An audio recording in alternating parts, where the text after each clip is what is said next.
Good morning, everyone. My name is Michael Gorbach, and I'll be presenting today with my colleague, John Nefoda, from Apple's accessibility team. I'm sure all of you are excited about SwiftUI and how it can help you build better apps faster and easier. I am also really excited about SwiftUI, and specifically, I'm excited about its potential for accessibility. We're going to tell you today how SwiftUI can help you build the next generation of apps for all of your users. We're going to kick it off with a quick introduction to accessibility and our accessibility technologies on our platforms. Then we'll talk a little bit about how SwiftUI makes your apps more accessible by default. John is going to come in and take us through the Accessibility API that we are introducing today, and also take us through the accessibility tree that SwiftUI generates for us in our applications. So let's start with that introduction. What do we mean when we throw around this word accessibility today? Well, all of you have put a ton of work into your applications to make them fun and functional, helpful, and a joy to use. Given all of that work, you want your apps to be usable by all of your potential customers, not just some of them. That's really what accessibility is all about. It's about giving customers with disabilities full access to the value that your app provides. And that means more happy customers for you. It is also especially great for your customers with disabilities. On our various devices, like Macs and iPhones, watches, and HomePods, Apple's technologies enable people with disabilities to live fuller lives. They open up possibilities for them that did not exist just a few years ago. A huge part of how that happens in practice is through your applications. Yes, your apps can change people's lives. But for that to happen, you need to do a little work to make them fully accessible. When folks with disabilities interact with your applications, they will generally use Apple's built-in accessibility features. We've got a whole array of these shipping across our many platforms. I'm going to focus on one of them first, called VoiceOver. VoiceOver is a screen reader available across all our platforms. It's a product that lets folks with low to no vision use their Apple devices without needing to see their screens. The way it does this is by reading to you. VoiceOver lets you step through the elements on your screen, taking each one of them in turn, and reads information to you about those elements, like the titles of buttons, the names of images, and the values of text fields. It also lets you use gestures on iOS or keyboard keys on the Mac to interact with those elements and kick off their associated actions. Here's VoiceOver on the Mac interacting with Calculator. VoiceOver is reading to us here, and it's showing what it's reading in the bottom right as well. There are also two really cool new items in this long list this year. The first is voice control. I'm sure you all have seen the amazing demos. The second, yes, it is amazing. The second is full keyboard access, totally new on iOS this year and greatly enhanced on the Mac. Full keyboard access lets you use your Mac or iOS devices entirely with just a keyboard. It is a great, fast, and fluid way to get things done on your Apple devices. We are confident that this feature is really going to get used not just for accessibility purposes, but also just by folks looking to be extra productive on their Apple devices, move around screens, kick off commands. Here's full keyboard access interacting with the calculator on iOS. Notice the highlighted 8 key showing us where the keyboard focus is.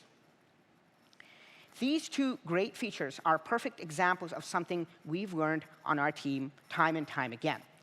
Accessibility is for everyone, not just for people with disabilities. That is why the little bit of work you do on your app for accessibility has such a broad impact.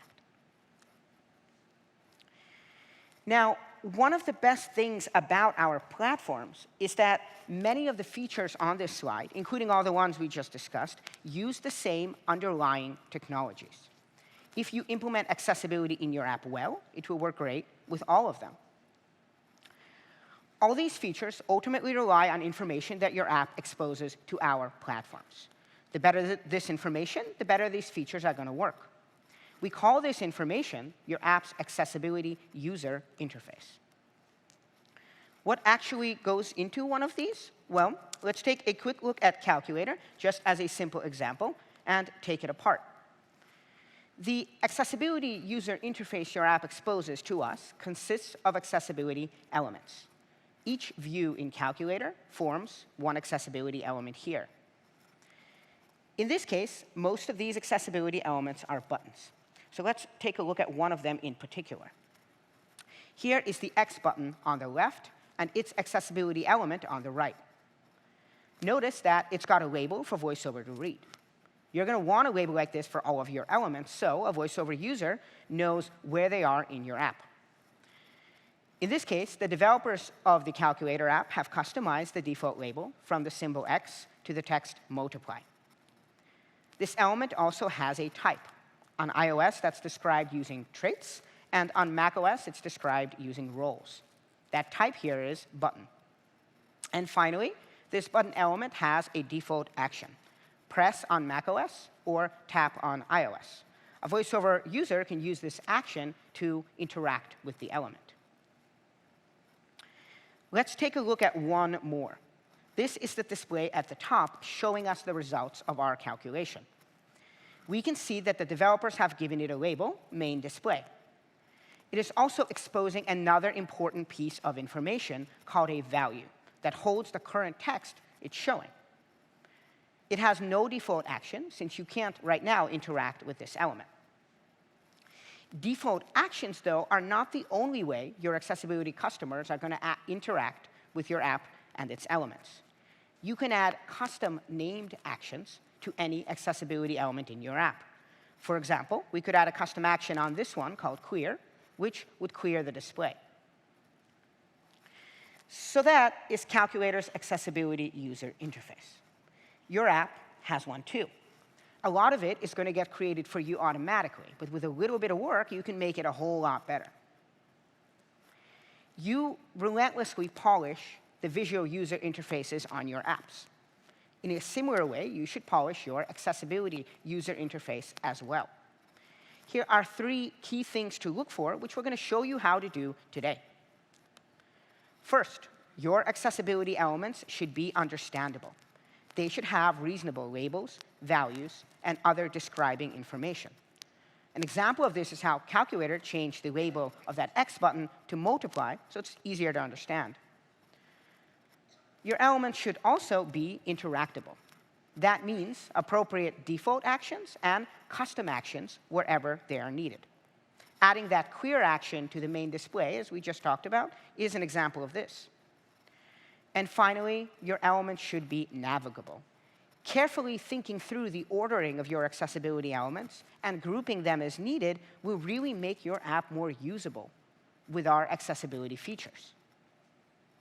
So, if you're interested in how to do all this fun stuff with AppKit or UIKit, we have some great sessions for you, but not this one. Today, we are going to talk about SwiftUI. At Apple, we have always deeply believed in the importance and power of accessibility. That is why we all work extremely hard to make frameworks that let you folks make accessible apps easily and even automatically wherever possible. Today, because of the high-level declarative nature of SwiftUI and the way that it understands your state, we can take automatic accessibility to a whole new level with this new framework.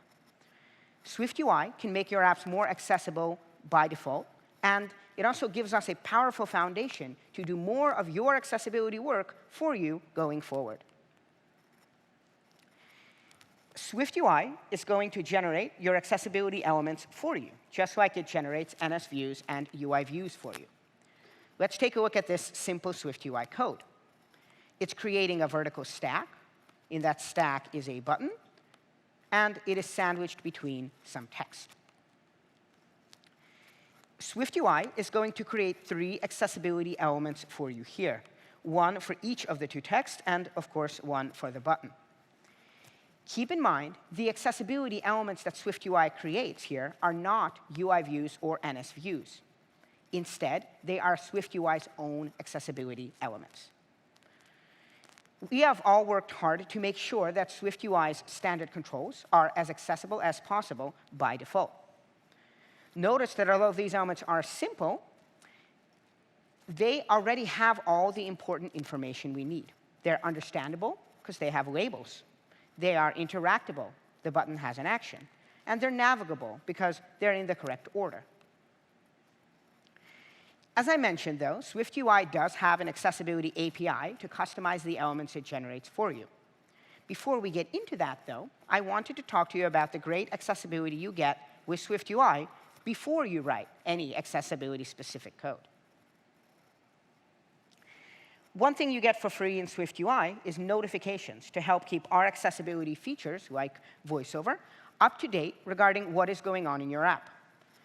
Remember, the accessibility features I talked about earlier are all based on the accessibility elements that your app exposes. While running, VoiceOver is going to ask your app for that list of accessibility elements. For example, when the user opens Calculator, it'll ask Calculator for the elements on screen, and Calculator is going to respond with those buttons we talked about earlier. It's also going to send the element for the main display. It'll send a value with that. In this case, that value is 5. So what happens if this information changes? For example, what happens when Calculator has gotten a press of the equals button and has updated the value of that main display? Let's say that value is now 10. Well, VoiceOver needs to know that the value of that element has changed. That's why our frameworks support accessibility notifications. Your app can tell VoiceOver, hey, the value here has changed. We have been talking to you all conference about how SwiftUI is state-driven. Well, this is where there are some huge benefits for accessibility. Because SwiftUI really understands your state and is tracking when it changes, you never need to worry about accessibility notifications again, not even for custom controls.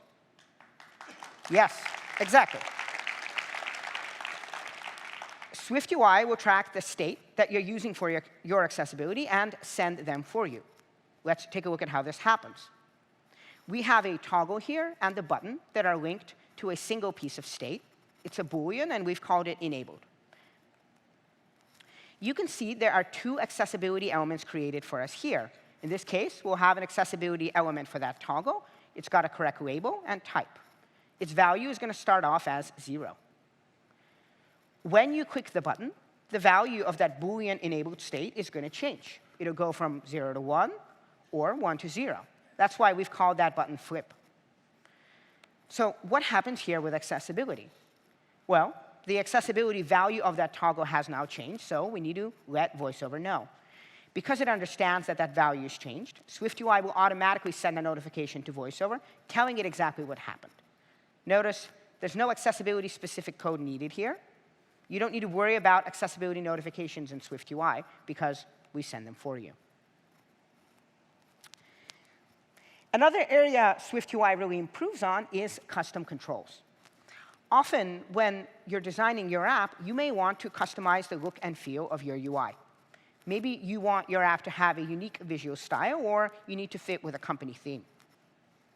If you have done accessibility work in the past, you know that oftentimes, the more custom your controls in this way, the more accessibility work you have to put into them. Well, SwiftUI's control styles let you have complete control over the look and feel of your UI, while still getting great accessibility out of the box. That means you can finally easily make custom controls that are beautiful and unique, but still immediately accessible, just like the system ones. Here's an example of a custom button style built using SwiftUI. This API is giving us the style of the button, including its label and whether it is pressed. Given that, we need to let the style know how we want this button to draw. So let's go ahead and put that label within a rounded rectangle and set some background and foreground colors that are going to depend on whether we're pressed. We're also going to add a tiny bit of padding and set a nice big font and color as well. So you can see the result here on the right. Now that we've defined this beautiful custom drawing, we, of course, need to use it. All we need to do is create a normal button and then use the button style modifier function to set the way we want the button to draw. This is going to create an accessibility element for us, which you can see in the top right here. Notice that despite the totally custom drawing here, this accessibility element is good to go. It has a label, it's got the right type, and it has an action. Once again, we're doing this without writing any accessibility-specific code. SwiftUI also provides better and more intuitive accessibility for your images. Specifically, I want to talk to you about illustrations and glyphs, which often form important parts of our UIs. Imagine you have an app with a sign-up flow that ends in a green checkmark, like this. Here's some simple SwiftUI code you might start with to create such a view. In this case, it's just a vertical stack with an image in it. After completing this sign-up, a sighted customer would look at this and say, oh, sweet, that means I'm done. Great. But a customer with VoiceOver will hear checkmark glyph. That is not super useful. That is your developer-created name for the image. I don't know what a glyph is or what it's supposed to mean. As a VoiceOver user, I'm confused. Am I finished or not? Was there an error? This is not understandable for me. The reason for that is that this image is not explicitly labeled. Here's the accessibility element that's created by SwiftUI. As you can see, it's got the right type, but no label. What SwiftUI is going to have to do here is to pull the label from the file name of the image or the name of the asset. That isn't really something we want to rely on, because that name is for you, the developer, not your customers. With SwiftUI, you can label your images now with localizable accessibility information right as you create them, like so. All we need to do is use the label-based initializer to image. That way, there's no need to remember to do this afterwards in some separate code. This is going to create an accessibility user interface that is understandable. Notice that this updated accessibility element is now properly labeled. When I land on this image, VoiceOver reads sign up complete. On the other hand, sometimes your VoiceOver users don't need to land on an image. For example, maybe this checkmark is really just decoration, and you've already got text below it that says sign up complete. The SwiftUI code might look something like this, a vertical stack with an image and 2 lines of text. In this case, the image is really just decorative. You can create it like so, telling SwiftUI that with the right initializer. Now, VoiceOver users aren't going to land on this image. If we look at the accessibility elements, we've got 2 for the texts, but none for the image. This is now more navigable because your VoiceOver users aren't going to land on useless elements. There is one last area where SwiftUI can make your life easier with accessibility, and that is labels. Let's take a look at this control, which is actually in our system preferences. Its purpose is to let you pick a voice. You can see the accessibility element here in the top right. It has no label and the value of Alex. So this is not understandable to me as a VoiceOver user, because VoiceOver is going to read Alex and nothing else. Who is Alex, and why do I care about him? If I'm using VoiceOver, I don't know. I would have to scan around the rest of this screen to try to find some context. Let's take a look at the SwiftUI code instead for such a control. Here, we are using a standard SwiftUI picker, which is being rendered as a pop-up button. Now, SwiftUI's picker has a built-in label we can use. In this case, we've set system voice. Many of SwiftUI's controls have label like this, and the rest will soon. Let's take a look at the appropriate accessibility element. This time, it's got a label. And if we look at what VoiceOver reads, we have Alex system voice pop-up button. In an upcoming seed of SwiftUI, you'll be able to do even more here. What if you want one single label to show for all of your customers, regardless of whether they're using accessibility? Well, you will be able to configure that label to show visually, let's say on the left here. And when you do so, we will set up accessibility for you. Specifically, we will set up a connection between the label on the left and the pop-up button on the right. They'll each be their own accessibility element, but VoiceOver will know that they're linked. And so VoiceOver is going to read Alex system voice pop-up button. So here is what SwiftUI can do for you automatically. There are two things to highlight about all of these items. First, they're all consistent across SwiftUI's platforms. And second, to get all of this, you don't need to write any accessibility-specific code. Sometimes, though, no matter how good our automatic accessibility might be, it might not be enough. That's why we provide an accessibility API for you to use. I'm going to hand the show over to John now to take you through it. John?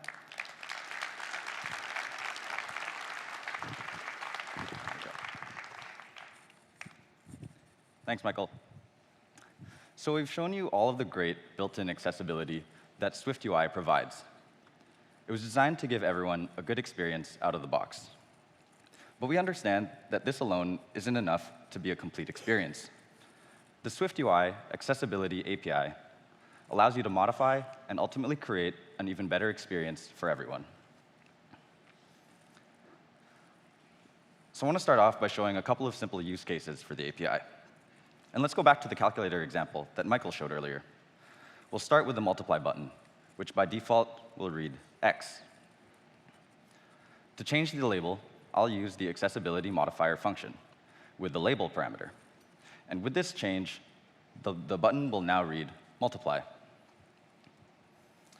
We also want to provide VoiceOver with the selected state of the button. Visually, the button becomes white when selected. We have an accessibility trait that can help out with this.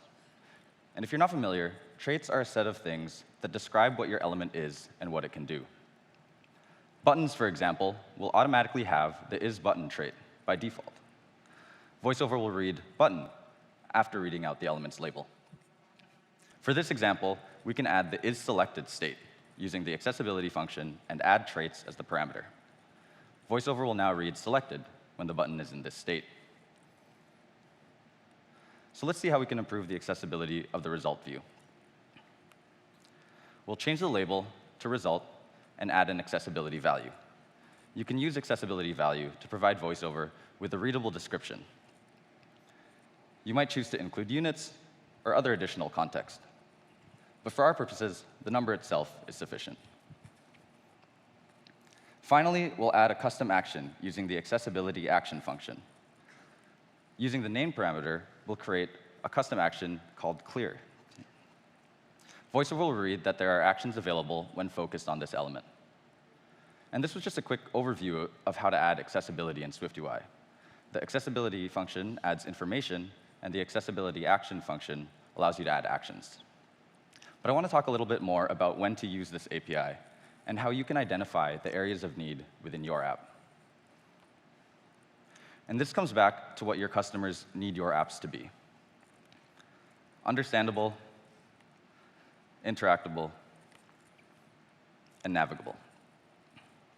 And here are a few questions to help you evaluate this.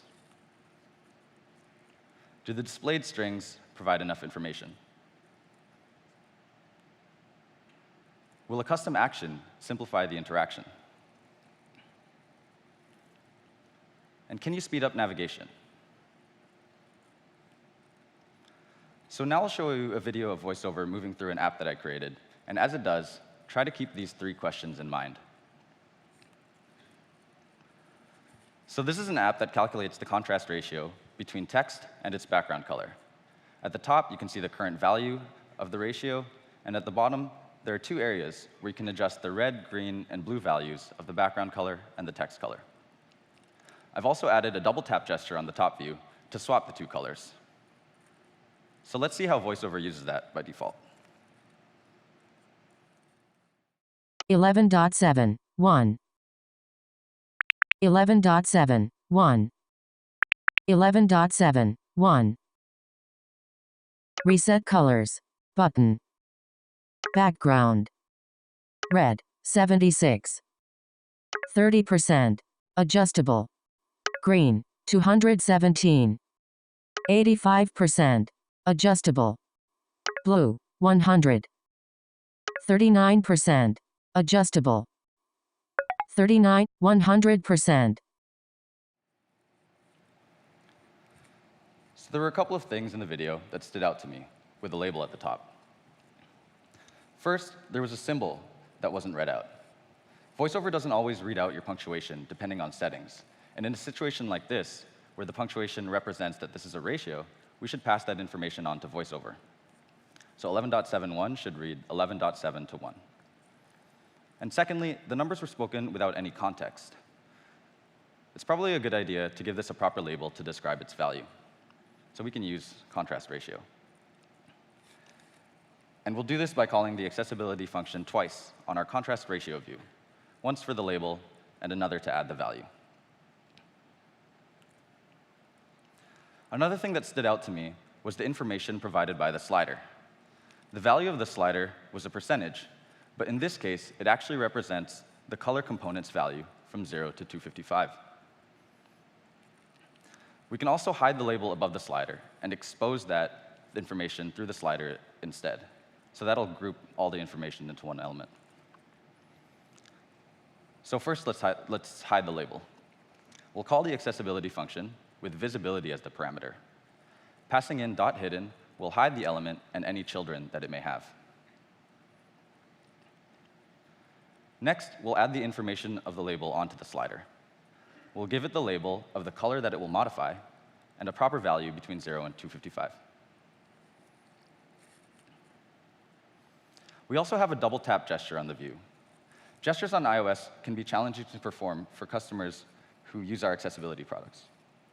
Some of our products have a built-in gestures menu to help perform some of the more complex gestures. But we can do better here. An easy simplification for this is to create a custom action for the gesture. This helps in two ways. First, the name of the action will help describe what will happen when you activate it. And second, actions are available everywhere in iOS, and they're discoverable in all of our accessibility products. So let's add the swap colors action to our contrast ratio view by calling the same accessibility action modifier function. And finally, can we speed up navigation here? Looking at this view, it can be divided into three main spaces: the contrast ratio, the background color, and the text color. So these are good candidates for the isHeader accessibility trait. This trait's used by VoiceOver to navigate quickly between different header elements in your app. So let's add the trait to the contrast ratio view and the two text views in each of the color picker sections. So let's take a look at the results of the changes that we made, starting off with the top view. Contrast ratio. 11.7 to 1. Heading. So the element now provides context and a proper description for the value. Let's move on to the sliders, and we'll adjust the blue slider's value. Reset colors. Button. Background. Heading. Red. 76. Adjustable. Swipe up or down with one finger to adjust the value. Green. 217. Adjustable. Blue. 100. Adjustable. Swipe 100. 140. 250. 255. And finally, let's use the VoiceOver rotor to navigate by headings and swap the colors using the custom action that we created. Adjust value. Headings. Text. Heading. Background. Heading. Contrast ratio. 13.0 to 1. Heading. Actions. Swap colors.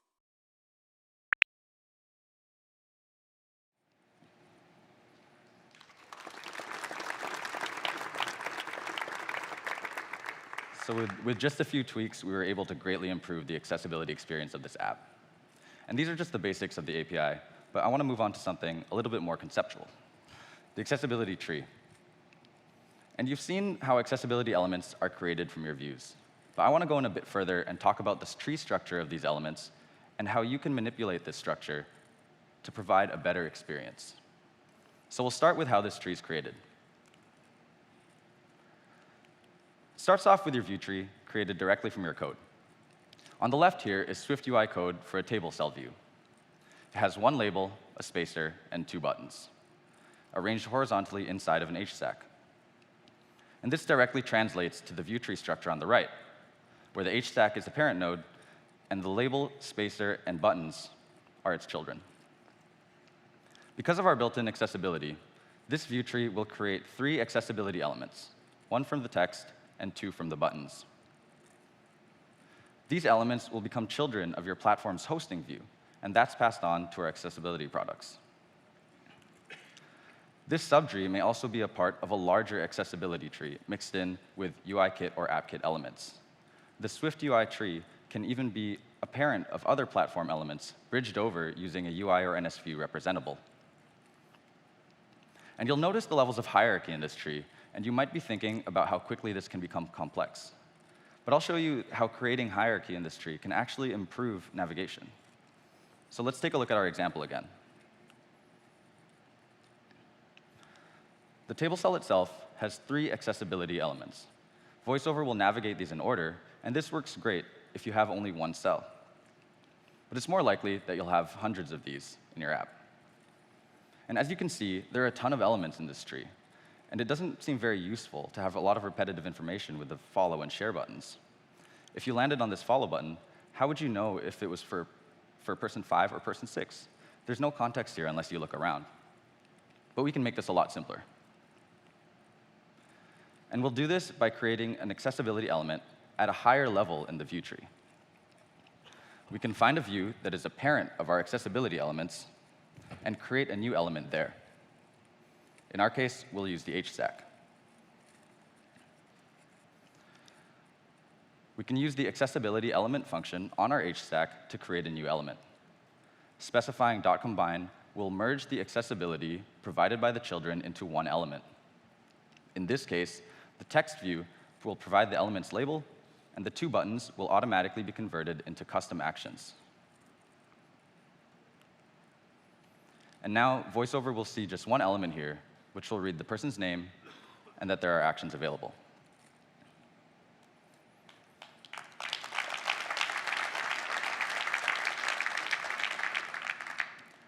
And with these changes, we've significantly reduced the number of elements in this tree.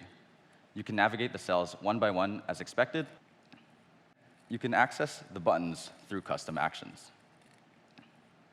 So grouping related UI like this is a simple yet great way to improve navigation in your app. Another important component of navigation and accessibility is ordering. There may be situations where you find that the default ordering isn't giving you the experience that you'd expect. So you may have noticed from the video earlier that the Reset Colors button was actually the second element in the swipe order. The 2 elements are arranged in a Z stack, which orders elements from back to front by default. Visually, though, the button appears above the contrast ratio. So in this case, we might want to swap that. To customize this order, we can use sort priority. So all elements have a default sort priority of 0, and elements in a container are sorted from highest to lowest priority. So we can set the sort priority by calling the accessibility modifier function with the sort priority parameter. So we'll give our button a sort priority of 1, and since the contrast ratio has a priority of 0, the button will be scanned first, and the ratio will be scanned second. So the Accessibility API helps you make your apps more understandable. It lets you add context by adding labels, values, and hints using the accessibility function. You can use the accessibility action function to add actions and make your apps more interactable. And finally, you can use the accessibility element function to group your elements together and improve navigation. With built-in accessibility and simple enhancements with the Accessibility API, SwiftUI lets you make your apps accessible faster and easier than ever. Now, back to Michael.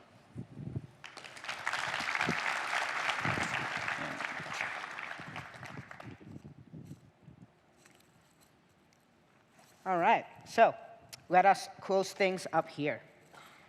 One last thing before we do that. If you have put in all of this work into the accessibility of your app, how do you know you're actually being successful? Well, we have two pieces of advice for you here. First, there is no substitute for using your app. That means trying it out with our real accessibility features, like VoiceOver, full keyboard access, and voice control. For example, if you're using your app with VoiceOver, and there's something you can't do with just your voice, or there's something that you need to look at the screen for, you have some work to do. Or if you're using your app with voice control, and there is something you can't do with your voice, or you're using your app with full keyboard access, and there's something you can't do with your keyboard, you have some work left to do. Second, there is the Accessibility Inspector. This is a product that ships with Xcode and can help you dig deep into the accessibility of your app. The Accessibility Inspector doesn't replace testing your app with our real accessibility features, but it can be a powerful tool to understand your accessibility tree and to debug when things go wrong. There are some great sessions about the inspector on this slide. So, a few points to summarize what we've talked about today. We have worked super hard at Apple to build SwiftUI so it can make your apps as accessible as possible by default. And we've designed SwiftUI with accessibility in mind from the very beginning.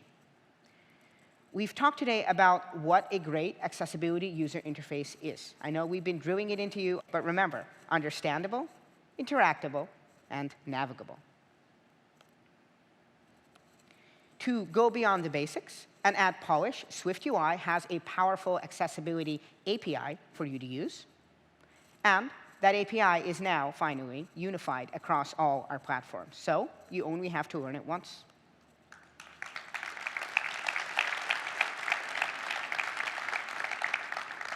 Two useful references going forward. First, we will be releasing sample code for this session. You can find it at the link above. And second, we have an accessibility lab coming up immediately after this session. Come join us to meet us, talk about SwiftUI and accessibility. We are looking forward to meeting all of you. We're super excited about the new era of accessible apps that you folks will create with SwiftUI. Thank you for listening.